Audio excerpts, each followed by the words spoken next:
Jadi jangan selalu menggiring opini bahwasanya kami ini termasuk Kiai Imad dan teman-teman yang lain takut berdebat.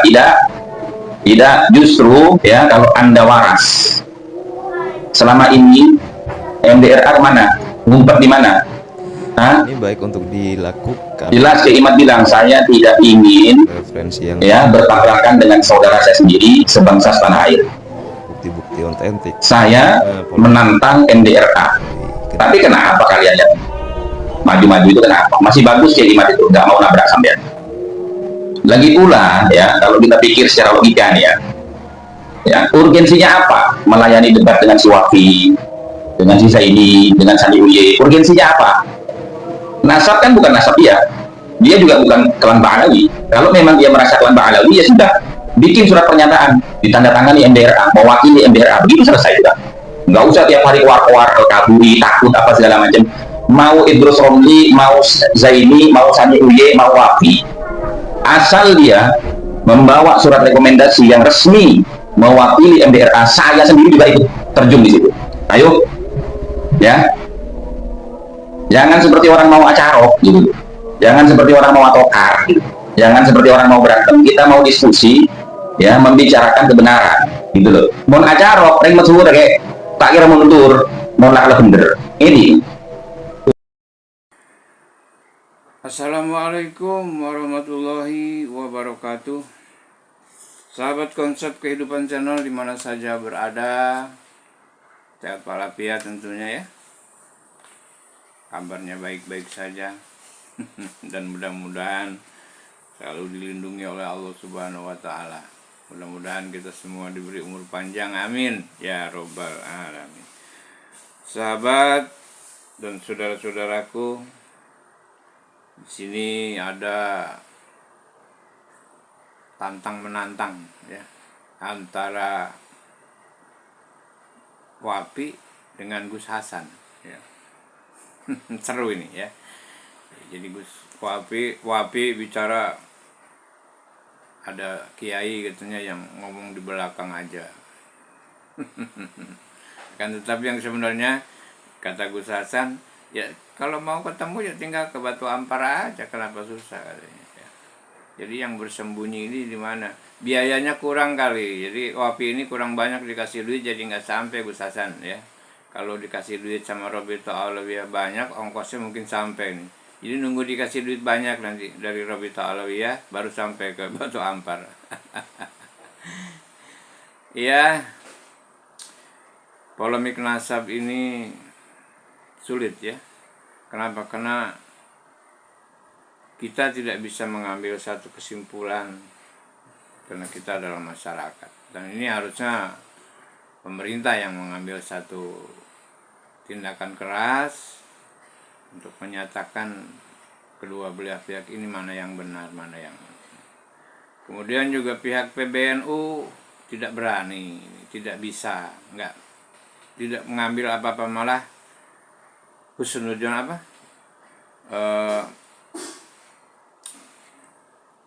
Percaya saja katanya. Percaya saja kalau habaib itu keturunan. Percaya saja ya salah lah, dosa kita ya, yang nggak benar kita percayai ya. Jadi harus tegas ya, yang salah ya salah, yang benar ya benar. Kenapa harus takut gitu ya? Kita disuruh husnudzon aja ya, ini oleh ketua PBNU ini. Jadi harus berpositif thinking aja. Positif thinkingnya gimana? Udah jelas-jelas salah, nggak benar, kita disuruh percaya, ya dosa kita ya. Jangan percaya ya saudara-saudara. Dari sini ada jawaban dari Gus Hasan, Batu Ampar, ada juga alasan-alasan yang disampaikan oleh Gus Wapi ini ya, yang makin lama bukan makin pintar, makin bodoh, jelimet. Gus Wapi ini jadi ngejelimet, makin bodoh. Ya, mudah-mudahan Allah beri hidayah kepada mukibin ya. Ntar lama-lama juga duitnya Rabita Aulia habis, baru nanti pada kembali ke, kalau udah nggak dibagi duit mau bagaimana, jalan terus ya, mandek kan. Kadang-kadang duitnya masih ada, masih banyak Robito Alwi ya. Jadi masih bisa ngasih umpan buat para mukibin. Ya baiklah saudara, mudah-mudahan bermanfaat dan kita ikuti saja argumen-argumen yang disampaikan oleh Gus Wapi dan Gus Hasan ini ya. Selamat mengikuti, simak videonya agar jelas dan tidak gagal paham. Terima kasih bagi yang sudah subscribe, semoga bermanfaat. Ya, Assalamualaikum warahmatullahi wabarakatuh. jangan seperti orang mau acarok gitu. Siapa? Jangan seperti orang mau atokar gitu. Jangan seperti orang mau berantem. Kita mau diskusi, ya, membicarakan kebenaran gitu loh. Mau acarok, ring mesur kayak tak kira mundur, mau nak bener. Ini. Terima kasih dapat tanggapan dari antum ya Wafi. Ya, begini, kalau sampean mengatakan kalau Ubaidillah itu bukan tokoh historis, maka Siti Fatimah binti Rasul, Sayyidina Al-Hasan wa Sayyidina Al-Husain merupakan sibtir Rasul. Kalau Ubaidillah itu tidak bin Ahmad Al-Abah, bukan dikatakan tokoh historis, kan begitu maksud Anda, maka batal juga itu Sayyidatina Fatimah Zahra dengan Sayyidina Al-Hasan wal Husain. Kan begitu maksud Anda. Lah itu kebodohan Anda itu. Coba jelaskan mana datanya yang mengatakan baik dari ahli hadis, ahli fikih, ahli sejarah, ahli nasab yang mengatakan bahwa Ubaid ini bin Ahmad Al-Abah dari abad 4, 5, 6, 7, 8. Coba jelaskan kalau sampean punya itu. Ubaid itu loh, Ubaidillah. Lain halnya dengan Siti Fatimah, di abad 1-nya jelas candeng metu dengan arsa begitu. Maka jangan kamu bodoh menyamakan Ubaidillah bin Ahmad ini. Jadi kalau Ubaidillah bin Ahmad ini batal nasabnya, berarti Siti Fatimah bin Muhammad batal. Ini bodoh sampean itu begitu. Kamu itu ya kalau mau debat langsung dengan saya ya datang ke Batu Ampar, itu aja kok repot. Kebodohan kamu itu di ucapan kamu itu yang mengatakan kalau Ubaidillah bukan bin Ahmad Al-Abah. Nah, kesimpulannya akan begitu. Berarti Siti Fatimah binti Rasul dan Sayyidina Al-Hasan dan Sayyidina Al-Husain sebagai sibtir Rasul itu juga gagal, kan itu maksudnya sampean. Itu letak kebodohannya sampean itu. Karena Sayyidah Fatimah dan Sayyidina Al-Hasan wa Sayyidina Al-Husain radhiyallahu taala anhum wa alaihimussalam itu abad 1-nya jandeng Madura ngalarsa yang menyebutkan baik secara turuk hadis, baik secara tulisan berupa lembaran mushaf yang telah saya jelaskan, baik secara ketokohannya, tokoh memang tokoh historis begitu. Coba sampean jelaskan itu Ubaidillah bin Ahmad itu dari abad 4 sampai abad 8 itu, adakah yang menyebutkan secara gamblang itu baik berupa tobaqat, baik secara rawi hadis, baik secara ilmu tarikh, baik secara ilmu nasab di abad 4 sampai abad 7 sampai abad 8. Coba siapa yang menyebutkan itu? Sebutkan oleh sampean. Kalau Siti Fatimah, Sayyidina Al-Hasan wal Husain abad 1-nya ngalarsa, apalagi abad 2-3-nya. Begitu lagi pula kalau Sayyidatina Fatimah sebagai putri Nabi, Sayyidina Al-Hasan wal Husain sebagai cucu Nabi, itu nas itu berarti itu ketetapannya qat'i. Kalau Ubaidillah kepada Sayyid Ahmad Al-Abah itu dhanni itu ya ninggil, tidak seperti qat'i. Sekiranya itu bana khilafuhu ya jadi batal. La ibrata bidzanni al-bayyinu khata'uhu. Begitu. Jadi sampean jangan membodohi umat, menyamakan posisi derajat subutnya Ubaidillah dengan Siti Fatimah dengan Sayyidina Al-Hasan wal Husain kepada Kanjeng Nabi, dan Ubaidillah kepada Ahmad. Itu jangan membodohi umat. Begitu.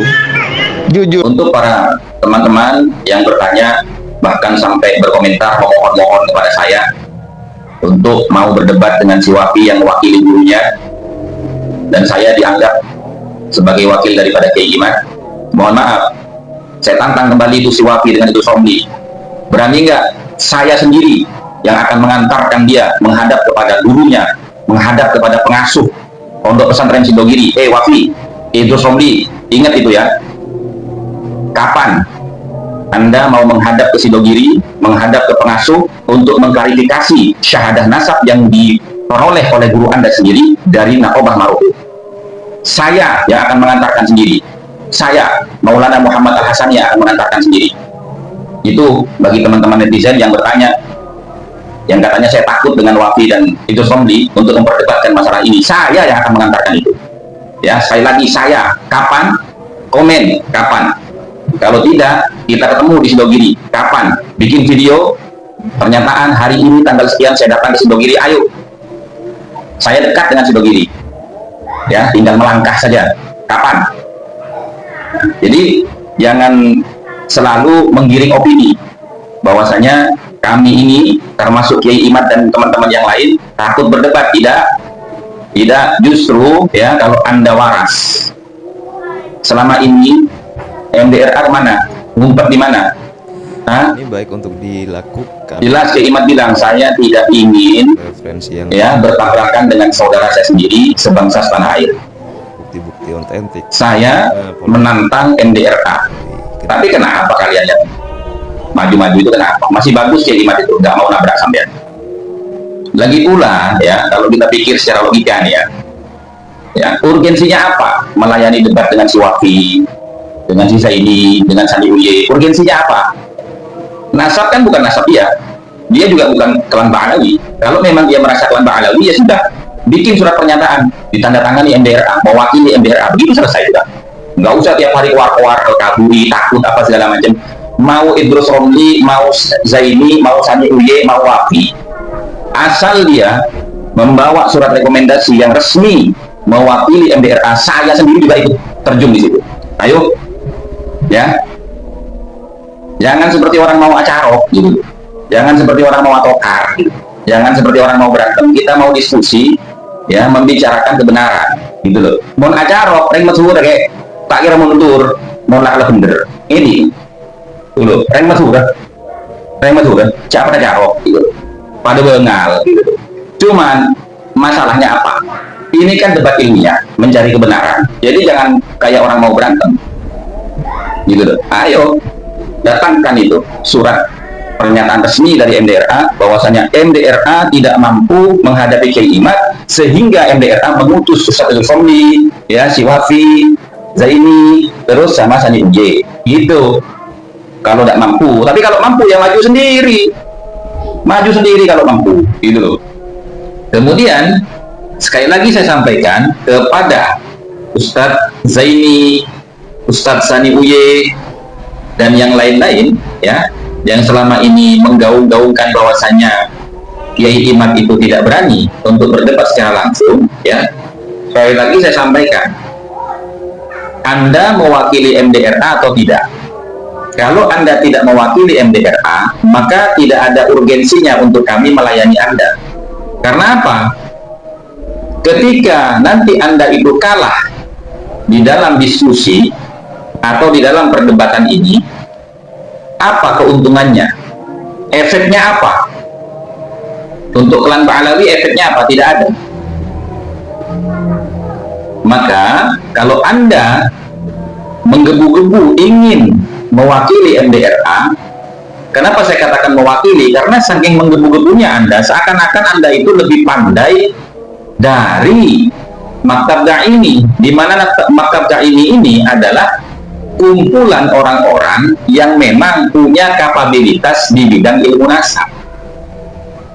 Maka kalau memang Anda merasa lebih hebat dari mereka, mintalah surat pernyataan dari mereka bahwasanya Anda semua ini mewakili MDRA untuk berdebat secara langsung, ya, berdebat secara langsung dengan Kiai Haji Imaduddin Usman Al-Bantani berikut dengan timnya.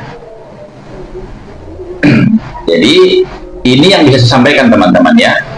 Saya bukan berarti merasa paling pandai di bidang ilmu nasab. Saya merasa paling mengerti di bidang ilmu nasab, tidak. Tapi saya meyakini, karena saya membaca sendiri dan saya mempelajari tentang kaedah-kaedah penetapan nasab, bagaimana metodenya. Ternyata ya, memang sesuai dengan apa yang disampaikan Kiai Imad. Tidak bisa klan Ba'alawi ini menyatakan dirinya sebagai nasab yang paling sahih dan paling rapi pencatatan silsilahnya, sementara kitab yang dijadikan rujukan pertama kali oleh klan Ba'alawi untuk melegitimasi keabsahan nasabnya itu adalah kitabnya Al-Janabi, yaitu As-Suluk fi Tabaqatil Ulama'i wal Muluk. Dan di dalam kitab tersebut ya, itu terjadi banyak kerancuan, baik dari penulisannya, pengutipannya, serta ada interpolasi di dalamnya. Itu bisa sampean lihat di dalam videonya Kiai Kampung. Beliau baru-baru ini mengulas tentang kitab As-Suluk fi Tabaqatil Ulama'i wal Muluk. Kira-kira demikian dari saya teman-teman ya. Mudah-mudahan bisa membantu untuk menyampaikan video ini kepada yang bersangkutan. Dan kalau memang mereka itu betul-betul serius ya, merasa mampu untuk mematahkan kajian ilmiahnya Kiai Imad mewakili MDRA, maka kita tunggu kapan bikin video, jamnya kapan, di mana, tayangnya di mana. Dan sekedar informasi saja ya, bahwasanya pesantren Sidogiri dalam hal ini siap untuk ketempatan ya. Tadi siang atau tadi pagi itu melalui video call menyampaikan kepada saya. Sangat kita banggakan, kita hormati Mujaddid abad berapa ini? Pakai Hijriyah abad 15, Romo Kiai Haji Ajengan ya, Imaduddin Usman Al-Bantani, semoga panjang umur, dijaga Allah, diselamatkan Allah, dimenangkan oleh Allah, amin Allahumma amin. Rungkat setelah berlangsung 1446 tahun, biar nggak mudah, nggak gampang orang ngaku keturunan Nabi, ternyata keturunan semprul. Maaf, panjenengan yang selama ini nggak dianggap keturunan Nabi, tak usah khawatir bun. Siapa tahu penelitian Kiai Imad dan kawan-kawan sampean terbukti keturunan Nabi, maka kami nggak ragu hormat neng sampean, nggak ragu mahabbah neng sampean. Ojo kesusu musuhi Kiai Imad. Penelitian ini untuk kamu juga gitu loh. Timbang diragukan terus, timbang maskok fih terus, timbang mukhtalaf fih terus, timbang iltibas terus, ndang dijelas nih. Bismillahirrahmanirrahim. Assalamualaikum warahmatullahi wabarakatuh. Sahabat muslimin yang dirahmati oleh Allah dimanapun Anda berada, di sini Al-Fakir ingin sedikit menanggapi mengenai hal-hal yang viral bahwa Kiai Haji Marzuki Mustamar telah ada di barisan Kiai Haji Imaduddin. Bagaimana tanggapan Al-Fakir? Jadi begini guys, kita tidak usah lah ya terlalu serius menanggapi Kiai Haji Marzuki Mustamar. Biasa-biasa saja, gak usah terlalu fokus, gak usah. Kiai Haji Marzuki Mustamar dari dulu ya sudah seperti itu, loncat sana, loncat sini, ikut golongan sana, ikut golongan sini. Beliau dulu pernah mendukung HTI, pernah membela Syiah, kemudian pernah punya masalah dengan habaib di Malang, pernah menghina Sayyidina Umar bin Al-Khattab, pernah. Bahkan beliau dipecat kan dari Nahdlatul Ulama kan, karena memang banyak masalah. Beliau itu banyak masalah. Jadi gak usah terlalu wow gitu ya ketika beliau ada di barisan keimat, biasa saja. Dan bahkan kemarin sempat ada video beliau mengatakan keimat itu mujaddid katanya. Maka saya katakan ya, saya setuju, mujaddid fi ifsadiddin. Mujaddid pembaharu dalam merusak agama. Keimaduddin rajanya di 2023 sampai 2024. Tapi kalau mujaddid fi iqamatiddin ya enggak lah guys. Beliau tidak pernah mutakhassis fi ilmin nasab. Beliau tidak pernah punya guru ahli nasab. Beliau tidak pernah tercatat fiqh oleh para ulama, tidak pernah dikenal di dunia juga. Biasa saja sebenarnya. Dia aja debat kabur terus kok. Bahkan ngajak di UIN Wali Songo sok-sokan 20 orang dihadapkan di depan saya, cukup saya sendirian. Kita datangi, saya sudah pesan tiket, digagalkan kok sama dia. Jadi itu mujaddid fi ifsadiddin. Kullul ulama fi hadhihi dunya, semua ulama di dunia ini min ahli sunnati wal jamaah, dari kalangan ahli sunnah wal jamaah yang kutubuhum mu'tabarah, kitab-kitab mereka yang mu'tabarah dikaji di seluruh dunia, mengisbat, menetapkan nasab Ba'alawi. Maka Imad menjadi mujaddid fi ifsadi dalik, menjadi pembaharu dalam merusak seluruh pendapat itu. Dialah yang membatalkan, mengikuti Murad Syukri ya, orang-orang yang gabrul itu yang diikuti. Ya, mujaddid dalam perusak memang, bukan dalam iqamatiddin, mohon maaf. Dan perkataan Ki Marzuki Mustamar yang mengatakan Imam Ibnu Hajar memang alim, muhaqqiq mazhab Syafi'i, tapi keimat mutakhassis dalam hal ini, fannya memang, maka kita ikut keimat. Ini perbandingan macam apa Imam Ibnu Hajar dibandingkan dengan Imaduddin? Ma bainas sama'i was sumur, jauh antara langit dan sumur guys. Lalu dicontohkan tasawurnya kepada apa? Contohnya kepada Imam Syafi'i dan Imam Abul Hasan al-Ash'ari. Abul Hasan al-Ash'ari itu gini loh. Ini kalau ngaji begini loh. Imam Abul Hasan al-Ash'ari itu bukan membuat akidah baru. Beliau itu yang mencetuskan metodologi untuk menyerang, melawan Mu'tazilah di saat itu. Bukan berarti Imam Abul Hasan al-Ash'ari itu di atas Imam Syafi'i dalam fi fahmil akidah, bukan. Imam Syafi'i kalau kita hadapkan dengan orang-orang Mu'tazilah ya KO semua Mu'tazilahnya. Beliau itu ahli debat. Cuma dalam metodologi Imam Abul Hasan Asy'ari, dan ini selaras, tidak bertentangan. Sedangkan Imam Ibnu Hajar dengan Imad kan bertentangan, dengan seluruh pendapat ulama kan bertentangan. Jadi gak bisa dicontohkan dengan Imam Asy'ari dengan Imam Syafi'i. Sudah qiyas ma'al farik itu. Begitu aja gak paham gitu loh. Jadi saya kira tidak usah terlalu serius menanggapi Kiai Haji Marzuki Mustamar. Beliau sudah biasa loncat sana loncat sini guys. Sudah biasa. Bila Syiah juga pernah dulu. Sekian.